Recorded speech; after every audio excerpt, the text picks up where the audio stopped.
일단 실적이 나오는 업체부터 말씀을 드리는 게 맞을 것 같아요. 예. 인텍플러스 좀 말씀을 드릴 수 있겠고요. 최근 증권방송 보시면은 PCB 쪽 얘기가 굉장히 많이 나오죠. 네. 그만큼 업황 자체가 굉장히 좋다라고 생각할 수 있는데 인텍플러스 같은 경우는 2D라든지 3D에서 외관 검사 장비 공급 업체라 보시면 될 것 같습니다. 근데 외관 검사 장비라는 것 자체가 굉장히 좀 많은데요. 네. 그 사업부 자체가 크게 3개 정도가 있을 것 같아요.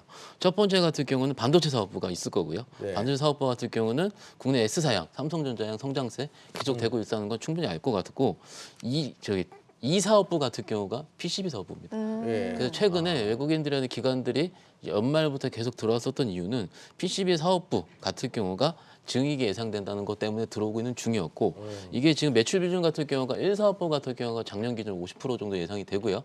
전체 매출액 50%, 2사업부 같은 경우가 22년 매출액 같은 경우는 20% 정도 예상을 합니다. 예. 근데 이게 작년 YY 기준으로 15% 정도 증가한 수치이기 때문에 성장성은 계속되는 중이라 보면 될 것 같고요.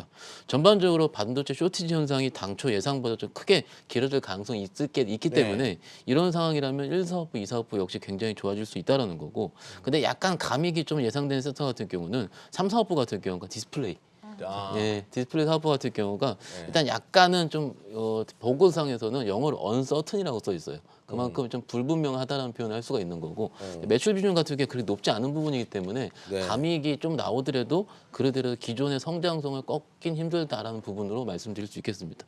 일단 지금 2022년 전체 매출 같은 경우는 지금 1,300억에 1,400억 정도 YY 기준에 17% 정도 증액 예상인데요. 네. 네네. 일단 증가가 나오는데 여기서 이 상황에서 이익단 증가는 더 가파를 가능성이 크고요. 이 사업부 같은 경우 더 크기 때문에 네. 지금 시장에서 최근 한 이틀 정도 장이 굉장히 어려웠었는데 네. 어려워지기 전에 주도주 섹터라 보면 가장 맞을 것 같아요. 그래서 지금 시장이 뭐 당장 지금 코스닥이 1.6% 정도 빠지는데 여기서 당장 내일 반등이 나오겠다 말씀을 드리는 건 약간 어려울 수 있지만은 만약 반등이 나온다면은 실적이 탄탄한 업체들 위주로 먼저 나올 가능성이 크고 그런 의미로 봤을 때 인텍플러스가 지금 수준에서는 부담이 없지 않을까라고 말씀드릴 수 그렇죠. 있겠습니다. 우리가 이제 PCB가 근데 네. PCB가 원래 반도체의 후공적이잖아요. 그렇죠. 근데 이거는 PCB에 또 후공적이네요. 검사를 그렇죠. 해주는 거니까. 맞습니다. 예, 예. 그러면 지금 FC BGA로 바뀌는 것을 검사해주는 수주 물량이 증가할 것이고 그의 수혜를 본다 이런 논리인 거죠. 이게 플립칩 쪽의 PCB 쪽의 검사 장비라고 볼 수 있으니까는요. 네네. 일단 반도체랑은 약간은 내용이 다르다 보시는 게 맞을 것 같고 네. 일단 지금 시장의 트렌드에 맞다라는 표현을 먼저 드릴 수 있을 것 같아요. 그래서 네. 다른 쪽도 충분히 반도체도 올라오고 있는 중이긴 하지만은 네. 기존의 이게 왜냐면은 이런 PCB 쪽이 우리가 알고 있는 삼성전자 향만 나오고 있는 게 아니고 네. 기타 중국 쪽 매출도 같이 나오고 있거든요. 그렇죠. 그러니까 중국, 대만, 나냐 PCB 순으로 나오고 있어요. 그쪽도 뭐 비메모리 반도체 패키징 하고 해야 있으니까는요. 되니까. 예. 그러니까는 일단 산업적인 측면을 봤을 때 그렇다면 왜 연말까지 왜 주가가 그렇게 재미가 없었느냐 판단했을 때 왜냐면은 연말까지 주가는 그냥 조용했거든요. 네네. 그 이유가 아마도 시장에서 이것을 알지 못했을 가능성이 큽니다. 근데 3분기 때 어느 서프라이즈가 발생했어요? 네네. 그게 아마 PCB 쪽이 가능성이 좀 큰 것 같고요. 그럼 많이 라인이 또 그쪽으로 바뀌니까 그렇죠. 바뀌고 있을 라인으로. 중이니까요. 예. 그래서 일단 지금 추세 아마도 유지될 가능성은 제가 보기엔 크다.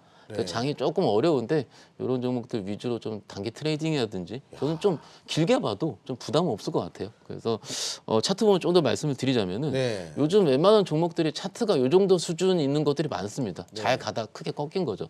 꺾인 상황인데 여기서 이제 원래 시장이 그냥 잔잔하고 그럴 때는 5일선 깨져가지고 단기적으로는 좀 부담스러울 수 있다라고 얘기할 수 있는데 네. 지금 같은 경우는 어제 오늘 시장 영향이 좀 더 크다라고 생각을 하고 있고요. 네. 시장 반등 시에는 충분히 지금 수준에서 반등이 나올 수 있다.